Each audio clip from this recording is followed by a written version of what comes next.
Hi, everybody. Did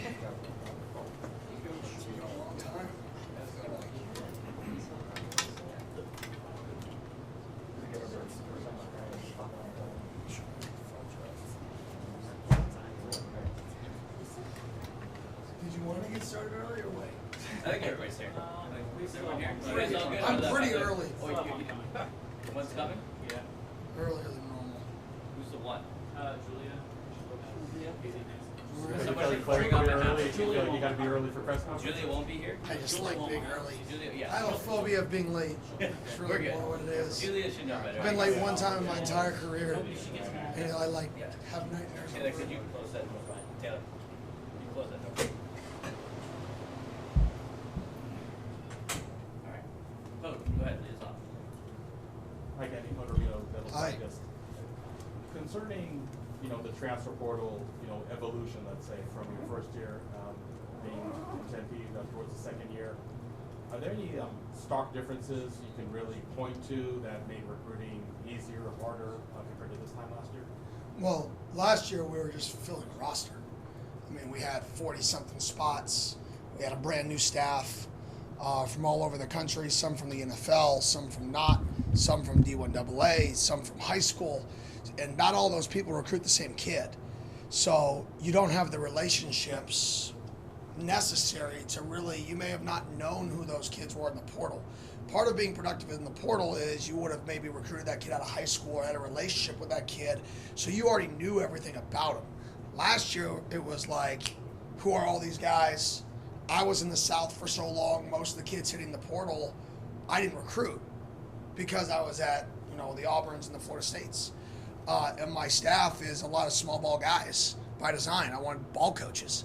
So I think this year, now that we've been here, we've recruited, we now aren't just filling a roster, we're filling needs. We know what we need. We needed size, right, was number one. We needed speed, and we needed depth, right? So I think we assessed those needs. So last year was just like put food on the table. This year is like, no, we have a starch, right? We need a vegetable, right? That's how I would say the difference is.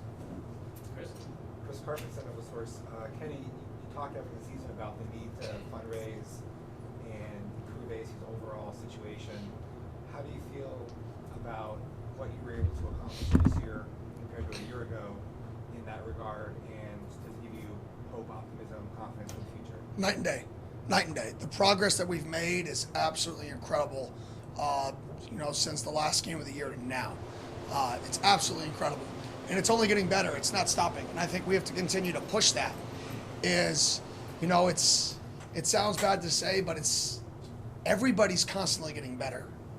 Everybody.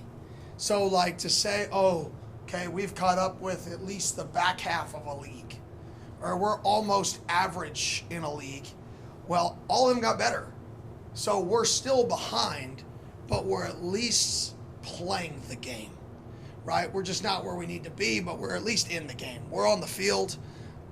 We just got to continue to grow. But I couldn't be more happy with the Valley, with the fans, with the support, with you guys' support of trying to educate the fans.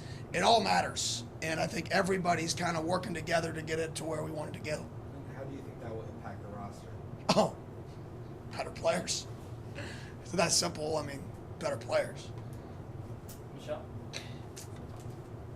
Michelle Gardner, Arizona Republic.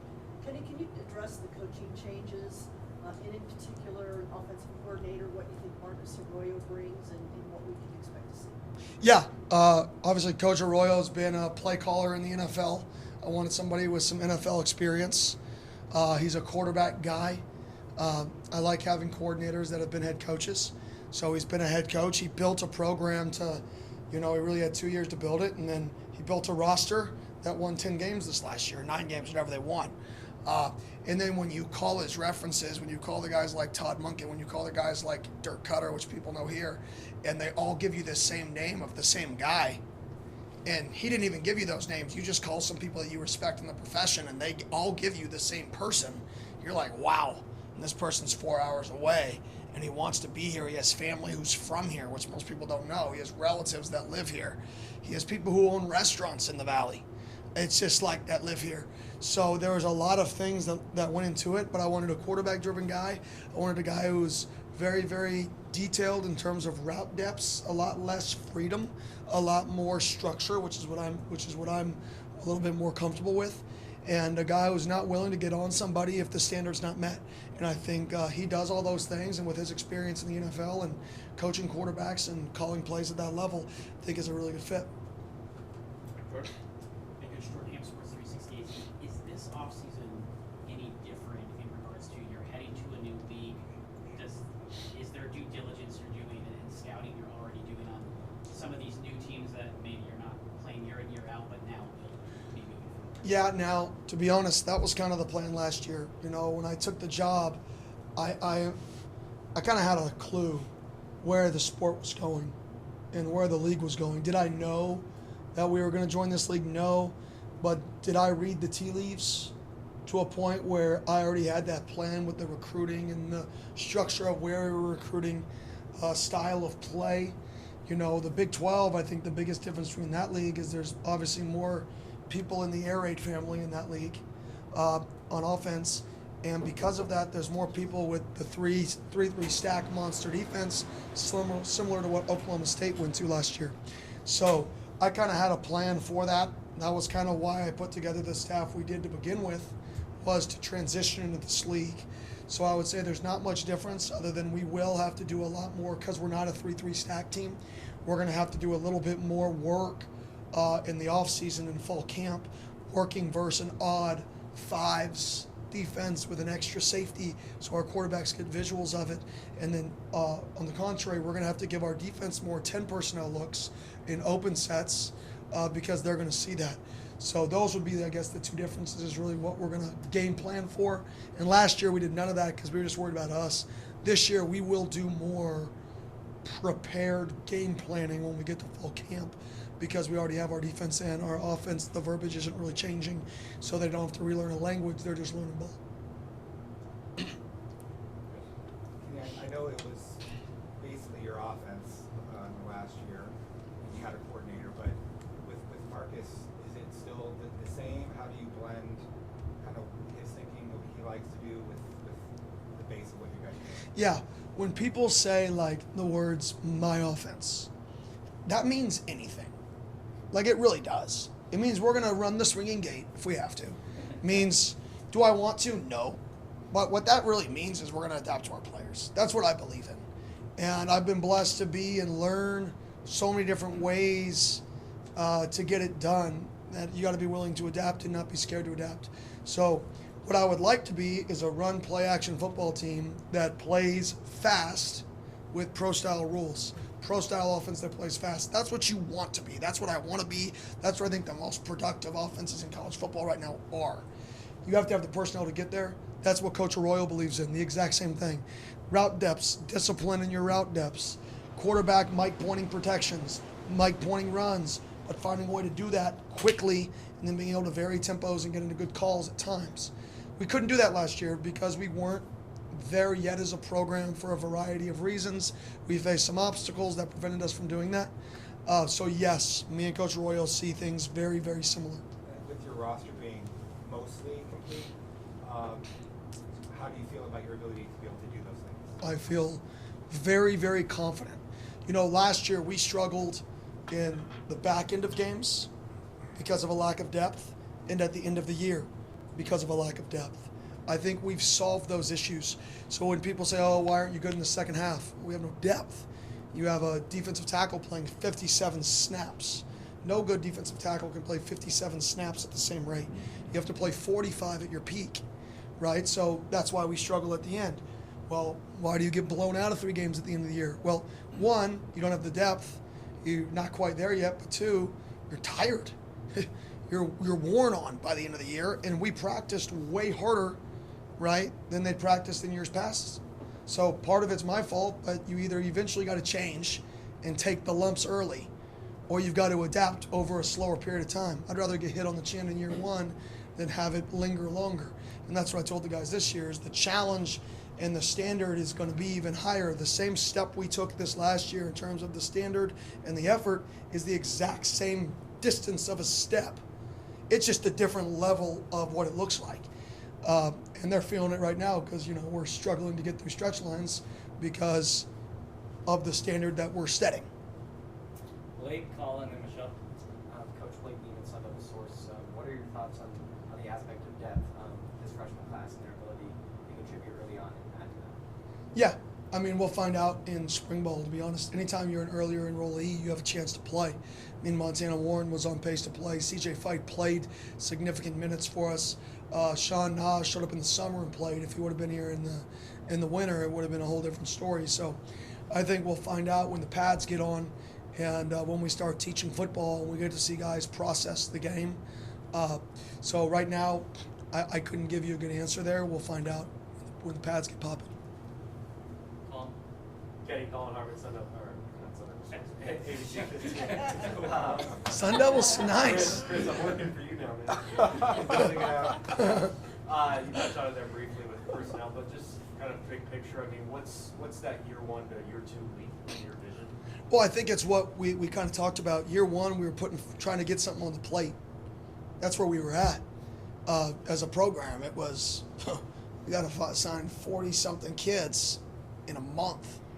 That is not easy to accomplish by any means, especially with a new staff, right? This year, it is over a period of time. We decided what needs we had, what problems and what issues, and we went and tried to solve the problems. So we were filling in the cracks rather than laying the cement, right? It's like it's like round 2 of painting a wall. Anybody can go paint the wall once, it ain't gonna be good. You better go paint it a second time and get all the lines cleaned up, and then a third time. And that's kind of how recruiting works, is you're not always gonna hit on a guy. You're gonna miss. Everybody's human, right? And when you paint and you miss, you gotta go back and paint over it. But if you look at what we're trying to do, is how many we have one guy here who's going to be here for a year.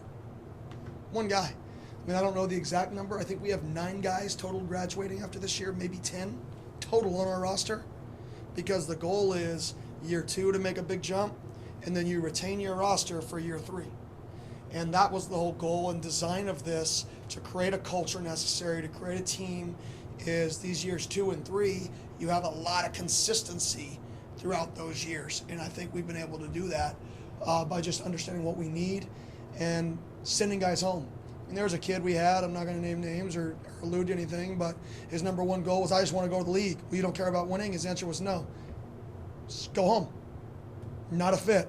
Freak show. Wasn't a fit for us. Not a fit for us. Because it's about winning. And the sooner young men in our team realize you need other people to be successful. If I'm a star corner and I get no pass rush and I'm playing man, eventually you will be exposed.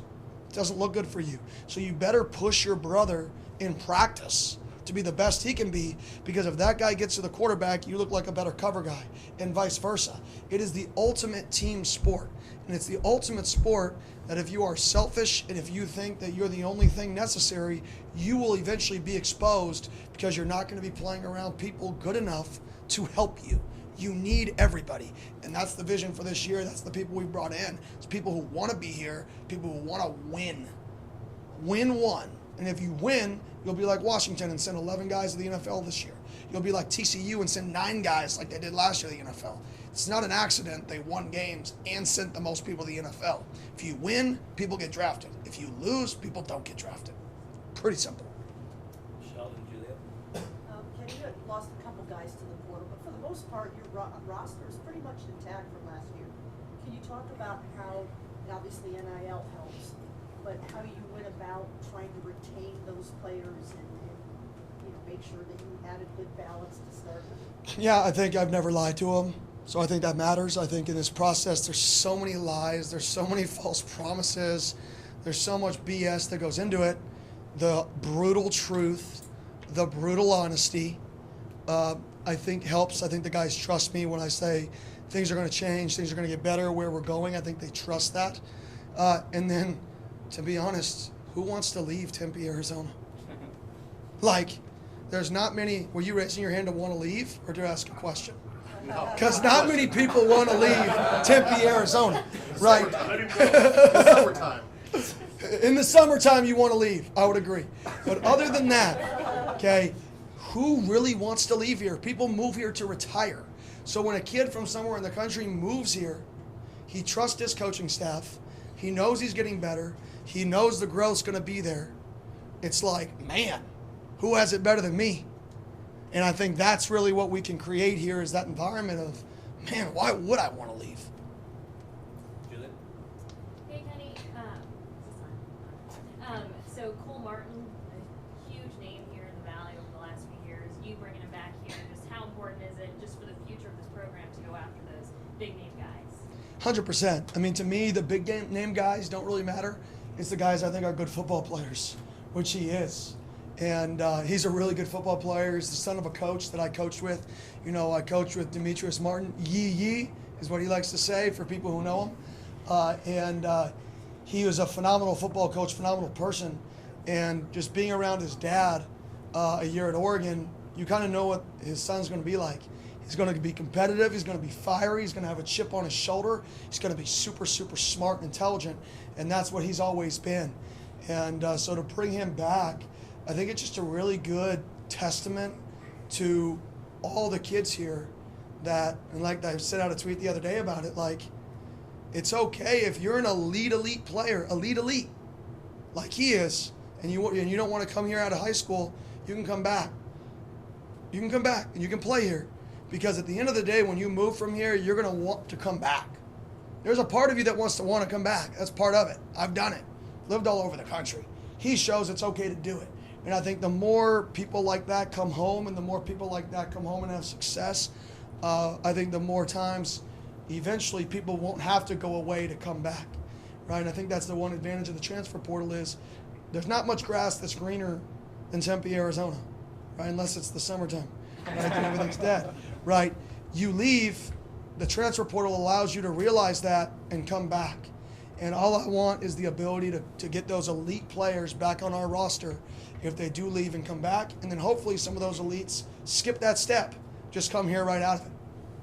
Noah and Michael? Hey Kenny, Noah Furtado, Son of a Source. Having two well-recruited quarterbacks from the same class or in the same room is an interesting situation to be in. What do you feel Sam adds to that group? Competitiveness. That's it. He has experience. He played as a true freshman, and he's competitive. And at the end of the day, we're going to bring in the best players for this football program at any position. I don't care if we have a sitting first-round draft pick. If there's another first-round draft pick at that position, I'm going to bring them in, beat them out. And the greatest players in any sport ever, they've never been scared of competition. If you ask any great at anything in any profession, which is business, anything you do in life, if you're scared of competition, there's no way you're going to be great. So I think the challenge to those two guys of, yeah, you can go somewhere else. If you think you're not going to compete, you're fooling yourselves. And if you don't think competition makes you better, you're fooling yourselves. You can be internally motivated all you want. When you get external motivation on top of your internal motivation, that's the combination that takes people to another level. And I think that was why we did it. We brought in the best guy. I evaluated every quarterback in the portal, and me and the staff, and we ranked them. We brought in the best guy we thought we could. Michael, Jordan, and then right back here. Hey, Coach, you talked about, obviously, last year, I mean, it was a sprint to get a team on the field for spring, new staff in, new systems, but you said you identified guys even last year that wanted to be here. What was, I hate to use the word easy, but was it a little bit easier getting to go more in depth this year in the transfer portal and the guys you brought in with obviously having that full year? I think it was easier because our guys on our roster could recruit for us. So the guys on our team knew us. So if I said something to a prospect, I'd say, go ask anybody on our team. Find one person on our team where I've said something to them that hasn't happened. Find one. And if you do, don't come here.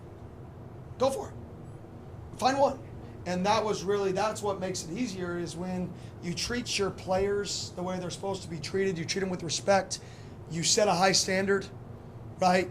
You don't let them get comfortable, but they know you care about them, and you treat them with their respect, and you're honest with them. The place recruits itself. And I think that's been what's made it easier. And I think next year it'll be easier because we'll have 80-something guys or 73 guys returning, 75 guys returning, go find one of those guys. Find somebody who we've lied to. So if I tell you something in this room, it's going to happen. And I don't make promises in recruiting, and it's I think that's just the natural way is your guys help you recruit because you've built trust with your own players. In terms of remaining spots on the roster, how complete is this roster? Yeah, it's complete. So there's two sides of signing kids.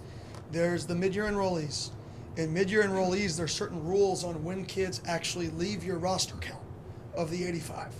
So we have some roster spots being held by kids that aren't currently on the team. So you can't replace those numbers right now. You have to replace those numbers in the spring portal. We are pretty much full for this winter cycle in terms of enrollees that we can take right now. Right? Couple ways right now that we can add maybe 1 to 2. But in spring, we'll be able to bring in our high school kids. We'll probably be able to add, 3, 4, 5 more guys if needed. Hopefully it's not needed. But right now it's pretty full. But we're not at the 85 number for next year because we still have people that are carrying over based off the rules that I can't replace right now in the winter session. Is that 3, 4, 5 number, is that the wiggle room you want to have in the spring? Yeah, I don't want to live in the spring portal. That's not what I want. We had to do that last year. We added like 40 guys in the spring portal with walk-ons or spring in general with walk-ons in high school and transfers. Hate that model. How do you build a culture? You bring guys in the winter, you build a team, you learn everybody's names, you come back and 33% of the guys are new. Holy cow. That's rough. That's not good. So I don't want to be the team that lives in the spring portal signing 20, 50, 25 guys. I want to be the team that the portal's real. You're going to have more roster transition than ever. You can't hide from that. But I want to bring those guys in the winter so our guys can feel each other, meet each other, get to know each other throughout all winter, all spring. And then we add a few, sprinkles in there, and the team gets to know 10 guys, 12 guys, 15 guys, like it used to be in the summer/post-spring cycle. So I think my question's along those lines. You said earlier that, last year you had to fill the plate with the meat, with what you could get. This year you need to get better players. So I don't want to say get better players. I don't want to say that. I want to say get players at more specific spots. I just don't want a player to hear that and think that I ever said that. Sorry. Okay. And how many specific players are you looking for? For us, post-spring or right now? Like in the winter session? Well, since I don't know the difference between the two, I guess in the long term, when it comes down to the season starting. Okay. When the season's starting, we'll probably replace about 37, 38 total guys. So 120-man roster, we're replacing about 30% of the roster this year. And where do you identify these people at? At the high school level, at junior college level? Good question. Both. So we've taken high school kids, we've taken JUCO kids, and we've taken transfers. So to me, it's not about, I think I've answered this once other before in terms of, I'm not as worried about high school versus transfer versus JUCO. I'm worried about where we need somebody in terms of roster balance.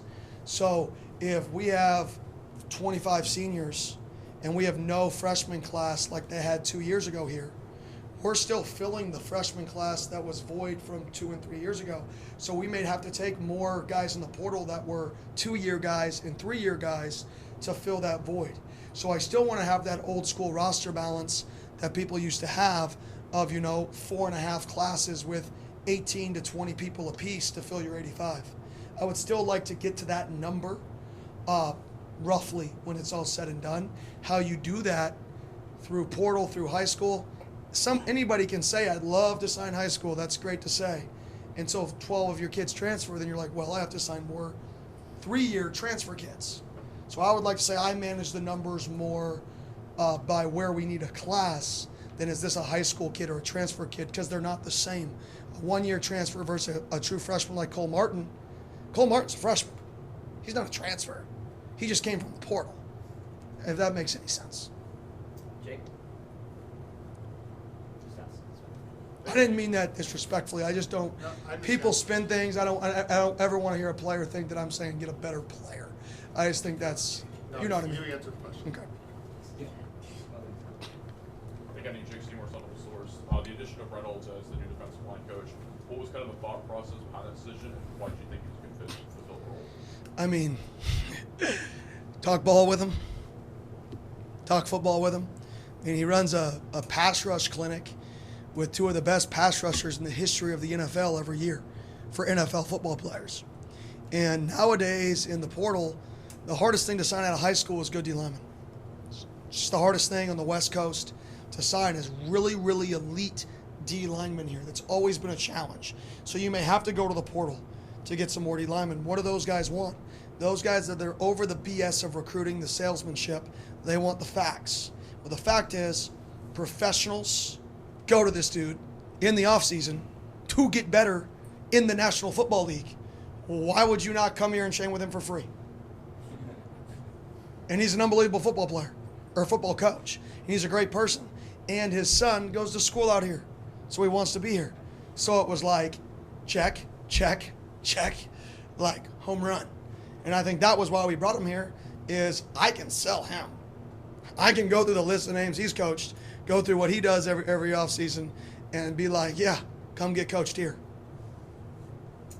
Chris, last question. Yeah, you needed immediate help to replace some guys with the holes, O-line, D-line, linebacker, elsewhere. What do you think about how you did in those areas and any specific players that stand out? Yeah, so D-line, we needed depth badly. You know, it wore on us later in the year when teams ran the football.